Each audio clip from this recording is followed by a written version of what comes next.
we were comparing heights as we were walking from the train station, and I think we're both 6'8", so it was very enjoyable to meet somebody who's as tall as I am and I can look you in the eye. I am the first Polish-born British Member of Parliament, and I wanted to give you my experience of living and being in a communist country. We left Poland in 1978 because of communism, and of course we weren't allowed to go back because, as you will remember from your history books, General Jaruzelski, the communist dictator of Poland, crushed a democracy movement in the early 1980s. Poles were campaigning against communism, and there was a wonderful movement called Solidarity, or Solidarność in Polish, which was set up in the Gdansk shipyards to campaign for workers' rights and to protest about the lack of democracy in a communist country. General Jaruzelski, the dictator, suppressed that movement for democracy with tanks and soldiers on the streets, and all the borders of Poland were sealed off, so it was impossible for us to go back to Poland. And from afar, from England, we had to watch as our family and the rest of Poland suffered tremendously in those very difficult times. When I used to go back, I went back straight away in 1983 when the borders were reopened after martial law. And in my suitcase, I didn't take clothes in my suitcase. I took food for my grandfather because everything was rationed in communist Poland. Even basic foodstuffs like meat, chocolate, sugar, butter, oil, everything was rationed. Petrol, everything was rationed, and it was very, very difficult to get sufficient foodstuff. So whenever I went back 3 or 4 times a year in my suitcase, I used to bring back coffee, raisins, tinned fruit, all sorts of things for my grandfather. And we listened to the BBC World Service in his studio flat, because that's what the communists gave him. He was one of the bigger landowners in Western Poland, and communism was all about destroying the land-owning classes. Nobody was allowed to own their own land. Everything had to be nationalized. Everything had to be controlled by the state. And in exchange for his farm, he was given what can only be described as a 36-meter squared studio flat in downtown Warsaw. And I used to, when I visited him, we watched the BBC World Service under his bed with the curtains drawn, with the volume very, very low, because it was illegal to listen to foreign radio stations. And you never knew who was listening. On every floor of every apartment building, there was a Secret Service informer. And you never knew where they were. And that's why you had to listen to radio very, very quietly. So I was born in, and I repeatedly visited, what can only be described as a satellite nation, a vassal state, a state which had no authority over its internal affairs, where the people of that nation had no say in the running of their country. All decisions were taken by the Soviet Union, economically, militarily, and politically. There were 2 systems. There was the Comecon Pact and the Warsaw Pact, and these countries in Central and Eastern Europe had no rights whatsoever. And of course that has affected me. Of course that upbringing and seeing that as a young child had a huge impression on me. I think members of Parliament, 650 of us, we all come from very different backgrounds, very different experiences, very different personal circumstances. And for me, being born in a communist country, visiting that country and seeing what was going on behind the Iron Curtain, inevitably has affected the way I see things. And I do see things very, very differently from many of my Conservative parliamentary colleagues. I am actually something which I describe as an Anglo-Pole. I was born in Poland, but I've lived all of my life in Britain. We now have 1 million Poles living in the United Kingdom. Polish is the second most spoken language on this island. And I'm very, very proud of the contribution that Poles may have made to the United Kingdom over many years, both during the Second World War and today. But we do think, I certainly think in a different way, because, and I'm learning Polish now, I'm relearning Polish skills, grammar. I go back to Poland a great deal, and it's fascinating to see how politics operates in Poland and the mindset works in Poland, given its geopolitical situation where it's located, in sharp contrast to the situation here in Britain, an island on the extreme west of the continent of Europe. I wanted to say to you that I'm not trying to compare the European Union with Comic-Con or the Warsaw Pact, and if I did, I'd get into an awful lot of trouble. But I do want to say to you that we joined the European Economic Community on the day I was born, the 24th of January 1972. So I have something that none of you have. I have 47 years of experience of this organisation. And when we joined in 1972, it was called the European Economic Community. It then morphed into something called the European Community, and now it's called the EU, the European Union. And there has been a methodical move towards the creation of a supranational state. That is the message I have come to give you here today. Our experience of watching this organisation over the last 47 years inevitably leads me to believe that there is a systematic, methodical, very carefully designed and unequivocal move to the creation of a supranational state on the continent of Europe.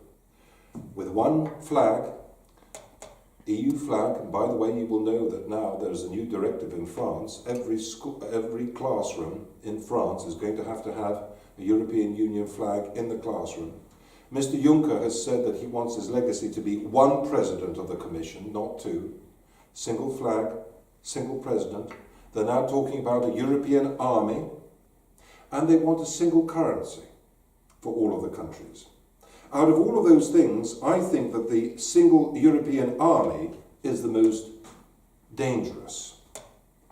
And I would appeal to you to look on Twitter for an organisation called Veterans for Britain. Veterans for Britain are people who are former army officers and soldiers, people who have reached the very highest levels of the British Armed Forces. And they have come to see me and many other members of Parliament because they feel very, very strongly that whilst we are obsessed with the economic model and the economic relationship that we will form with the European Union in a post-Brexit world, they are very concerned at how behind the scenes the British Armed Forces and British military capability is being subsumed into this single EU army project.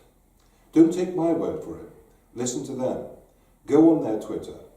Talk to some of these British military officers and find out from them directly, people who have served this country in the line of duty, why they are so concerned about the British Armed Forces being surreptitiously welded to this EU army project.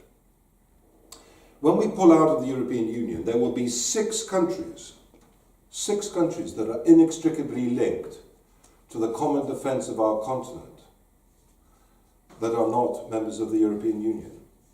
And I'm sure they are all indelibly imprinted on your minds. But two of them are permanent members of the UN Security Council, one of the most important international bodies on the planet.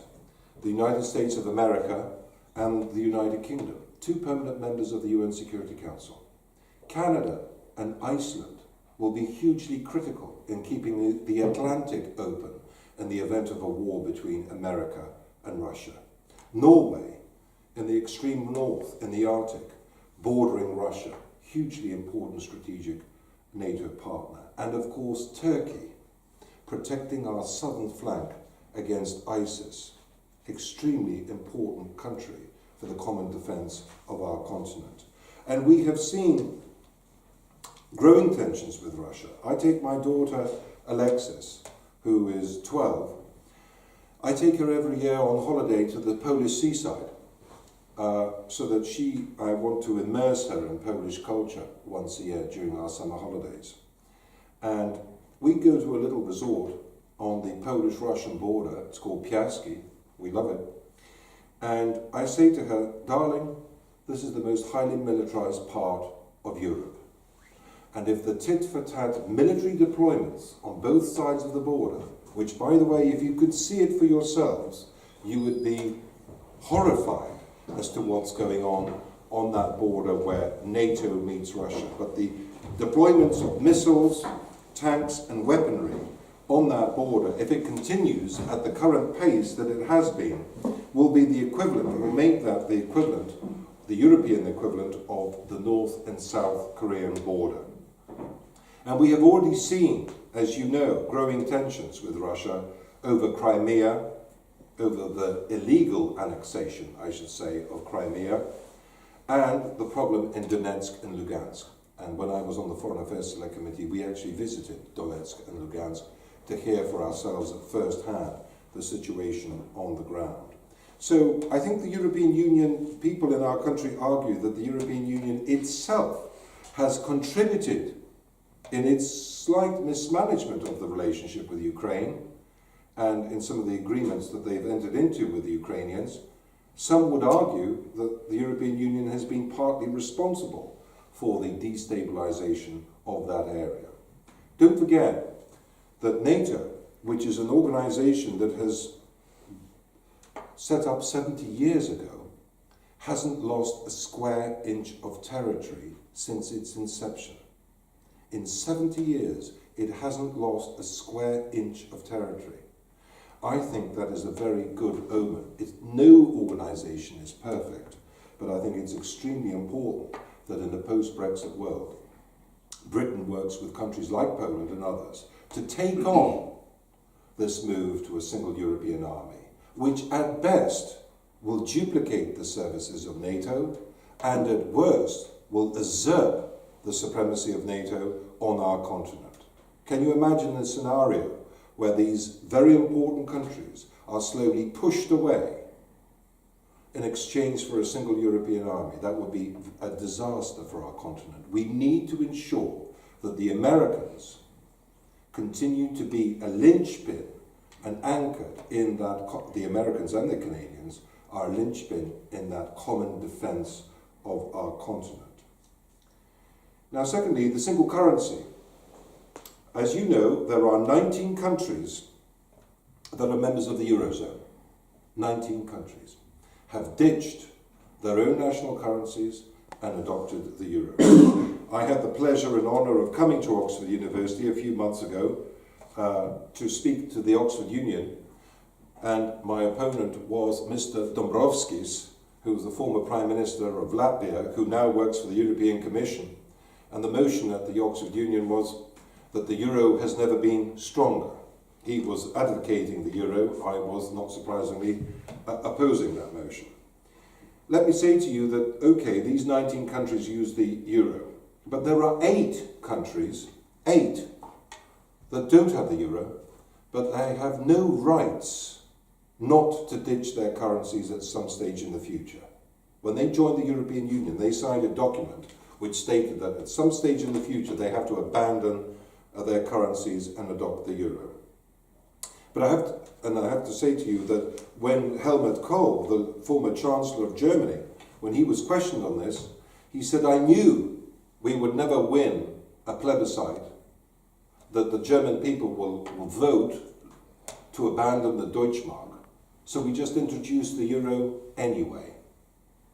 And there isn't a single group of people in a single European country who have themselves, of their own volition, in a free and fair election, decided to abandon their currency and introduce the euro.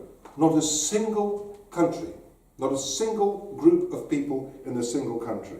And I have to say to you, in these 8 countries, in Poland, the country of my birth, 69% of the electorate don't want to give up the zloty. In the Czech Republic, 72% of the electorate don't want to give up the Czech krona. In Sweden, 75% of their electorate don't want to give up the Swedish krona. But at some stage, they will have no option but so to do. I will go back to Poland one day, and I'm going to be the, forgive me, I've forgotten her name for a minute, Mrs. Miller. What was her first name? I'm going to be the Gina Miller of a campaign in Poland, where I'm going to take a Polish government to court. We will raise the money. And we will raise the money and we will take any Polish government to court if they attempt to ditch the zloty without giving that decision to the Polish people in a national referendum. And finally, on this issue, interference in the domestic affairs of each country. We're a big country, so we haven't necessarily seen pressure put on us by the European Union. But in Poland, you would be amazed and bewildered at the amount of interference now that the European Union is taking in almost every aspect of the way a government behaves and conducts itself. Whether it's to do with the management of a forest in Poland, and by the way, and I have to tell you these examples because they are just astounding, but in the national forest in Poland there's a bug that is eating some of the trees. It's a disease, and the Polish government has decided to use top horticulturalists and forestry experts to cut swathes of trees down in order to prevent this disease from spreading. The European Union said no, we will not allow you to manage this forest in the way that you believe is in your interests, and by the way, if you dare to do what you're doing, we're going to fine you money. There's an issue today, I was reading about a strategic canal they are building in northern Poland, which will give them direct access from the sea to a major Polish port called Elbląg, rather than ships having to go through Russian-controlled waters in order to get there. No, the European Union is having none of that.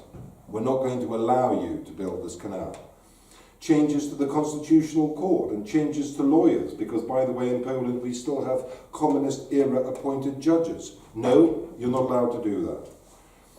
Syrian refugees and how to manage them and how many we're going to take. No, you will not decide on that, we will make that decision for you.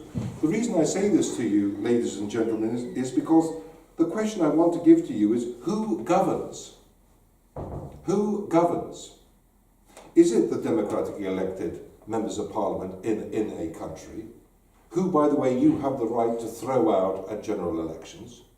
Or is it going to be bureaucrats in Brussels who, by the way, who are not accountable to you, who you cannot get rid of in the ballot box, and who you don't know? In my constituency of Shrewsbury, I say to my constituents, I'll give you I'll put £100 on the table. Public meetings like this, and I put £100 on the table and I'll say, I'll give anybody here £100 if you can name me any of the members of the European Parliament that represent you. Haven't lost a penny in 14 years of being a member of Parliament. Why? Because nobody knows who they are. In our case, it's a region called the West Midlands, a region of 6 million people. None of the members of the European Parliament live in our county of Shropshire. None of them work there. None of them have offices there. None of them come there. None of them live there. And by the way, they work in another country. How is that making them directly accountable to you? And how does that facilitate and ease and help you to get at them? I go back to my constituency every weekend. People come to see me in my office, but not just in my office. And as your president has said, at 6'8½", they recognise me, so they stop me in the supermarket when I'm buying fruit and veg. They stop me in the swimming pool when I'm swimming with my daughter. They stop me in the park. Wherever it is I am, they stop me and they say, Mr. Kawczynski, I don't like the way you're doing this. Or, Mr. Kawczynski, I think you are terrible and I want to get rid of you. And the sooner I can vote you out, the better. And you get a certain amount of abuse, particularly on Twitter. But they can get at you. They can make your life difficult at times and uncomfortable. And that is so important when it comes to transparency and accountability. Now, I'm not going to talk for long because I want to take questions, But what I would like to say is this, to wrap up. I've given you a graph here of something I believe very, very passionately about. And I'd like you to have a look at it, please. I've been knocking on doors now for the Conservative Party for over 30 years. And there's only one time in 30 years when I knocked on somebody's door. Every time you knock on somebody's door, do you know what the response is? As a politician, you knock on somebody's door. Hello, Kawczynski here. Will you vote Conservative? The response is, what can you do for me? Almost every time you knock on a door. There's only once in 30 years of doing this that I knocked on a door, and I'll never forget her, a 92-year-old lady living in a static caravan in Shrewsbury. And she said, yes, I know who you are. What can you do for my country? The only one in 30 years of knocking on doors. What can you do for my country? She understood the most important thing, which I want to get across to you, which was between every one of us, there is an umbilical cord between you and the country. And if the country is doing well, you will do well. If the country is doing badly, you will do badly. Have a look at this chart.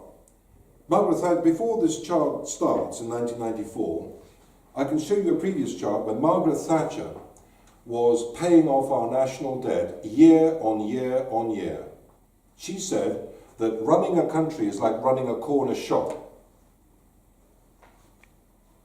Income, £1, expenditure, £1, 1 pence, misery. Income, £1, expenditure, 99 pence, success and happiness. It's all about balancing the books. And she made very difficult decisions before you were born. From 1983 until 1989, 1990, she paid off every single year. She saved enough money to carry on paying off our national debt.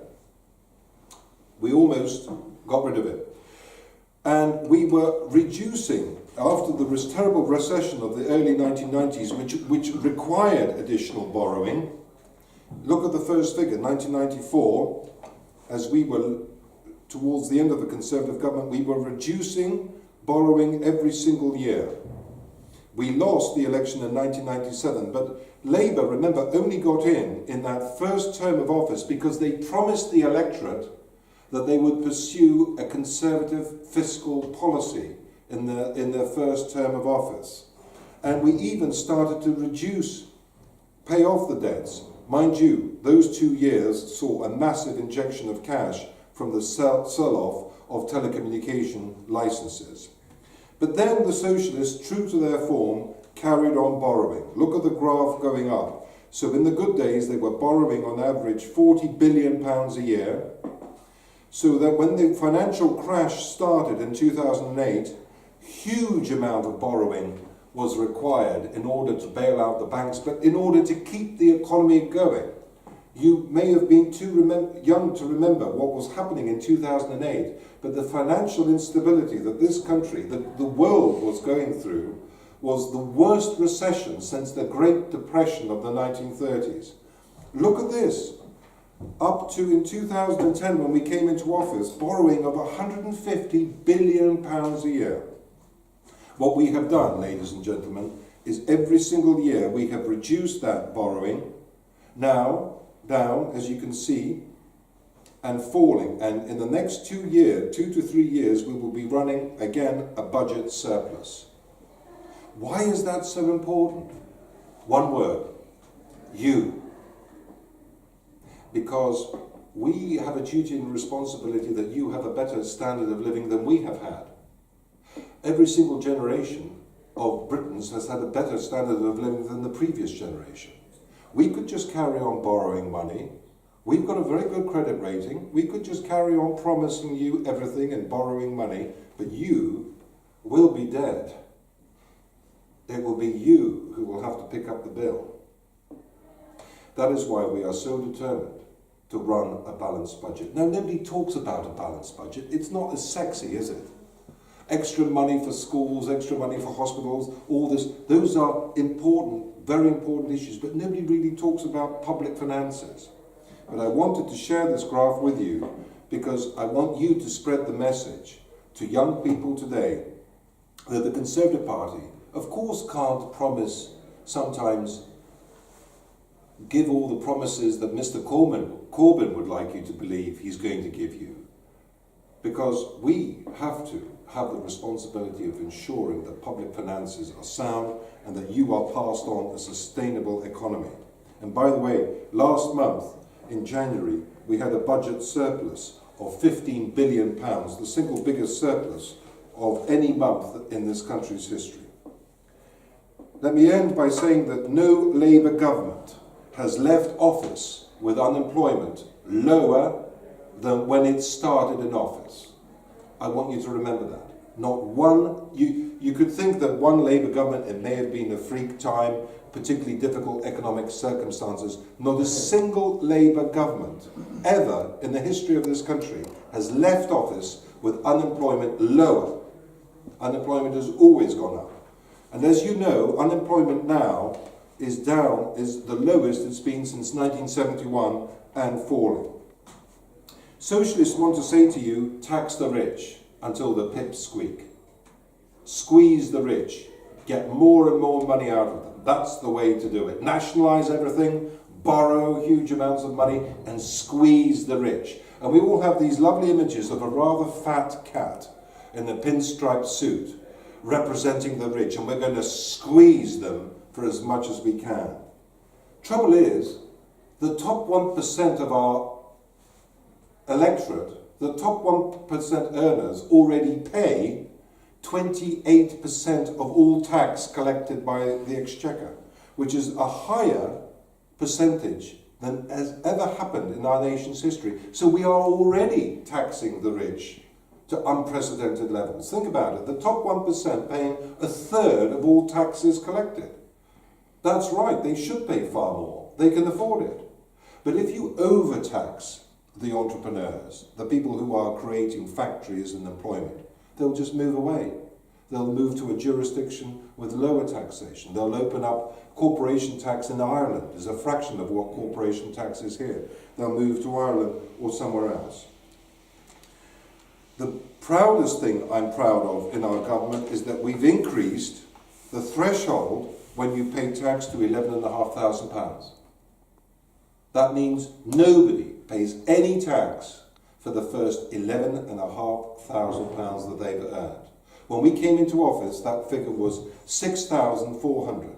We've doubled that threshold. I'm so proud of that, because that encourages people to go to work rather than depending on social security payments. And we have seen a huge increase of able-bodied people now wanting to work because they are incentivized to work, because they won't pay taxation. And actually, when you think about it, if you're on £20,000, why should you pay large amounts of tax? The state should be doing everything possible to reduce your tax exposure. And I'm very, very proud of that. I will end by saying something about anti-Semitism, which is engulfing the Labour Party at the moment. And you will know that they've just suspended another member of Parliament yesterday because of anti-Semitic comments. And I want to say this to you from my heart. Last year, I went to Poland. When I first went to Poland in 1983, the story was said to me, and I've never repeated it, but I was invited to meet with some Jewish friend of mine and had a Passover meal at Easter at his house with Jewish people, and I recounted the story. My grandfather's brother, Jan Kawczynski, hid 18 Jewish families on his estate in Poland. These were his friends and his neighbours. And I want you to know that in occupied Poland was the only country in occupied Europe where there was the death penalty for helping and protecting Jewish people. And first of all, the Germans surrounded his farm, they found out. First of all, they made him take off his officer's boots, they made him dig a grave, and they made him watch as they shot his 12-year-old daughter, then they shot his wife, then they shot him. And his crime was helping and protecting Jewish friends and neighbours. I went to an award ceremony in Warsaw to receive an award on his behalf, last year, and it was a very emotional moment for me. And I've spoken about it a great deal to my daughter Alexis, because we have to teach the next generation about the huge sacrifices that our grandparents went through and the dangers that they had. And the idea now that anti-Semitism is on the rise in this country and that people are being so intolerant to one another because of their religion, I see it on Twitter all the time. I think it is very, very dangerous. And I just tell you that story because I very much hope that when you go out, and you are the elite, the academic elite of this country, when you go out in whatever walks of life you get into, I want you to always remember that we have to always fight and protect differences in religion and culture, because we must never return to those days of intolerance to other religions and other cultures. That's all I wanted to say, and I'm very much looking forward to your questions. Be as forthright as you like. I'm going to be as open and transparent with you as I can be in the remaining time that we have in answering all of your questions about Parliament and about Conservative parliamentary policy as a whole. But I will say to you one thing, that Jacob Rees-Mogg apparently is coming to address you tomorrow. I wish I was here to watch it. I came across him probably 11 years ago when Cameron, and I've got to be careful what I say here, but when Cameron and a few others at Central Office were trying to prevent him from getting on the candidates list. And I came across him at a Conservative Party conference 11 years ago, and I just sat there and listened to what he had to say. And I instinctively realised I was a rather young, inexperienced Tory MP, and I somehow instinctively, in my gut, realised that this was a man who was going to play a hugely important role in the future of the Conservative Party. And I invited him to lunch. He wasn't an MP then, but I invited him to lunch at the Atrium, which is just around the corner from the House of Commons. And we had a 2-hour lunch, and I was absolutely mesmerised. I have so much confidence in him, and he has really put a backbone into the Conservative Parliamentary Party when it comes to scrutinising the way Brexit is debated.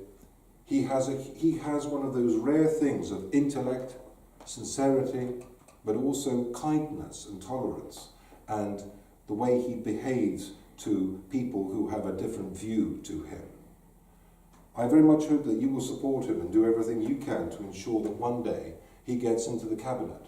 And I think one of the biggest mistakes that Theresa May has made is not listening to him enough when it comes to dealing with our negotiations with the European Union. So I wish you every success in listening to him tomorrow. He's a great man, and he will do great things for our country over the coming years. Thank you very much.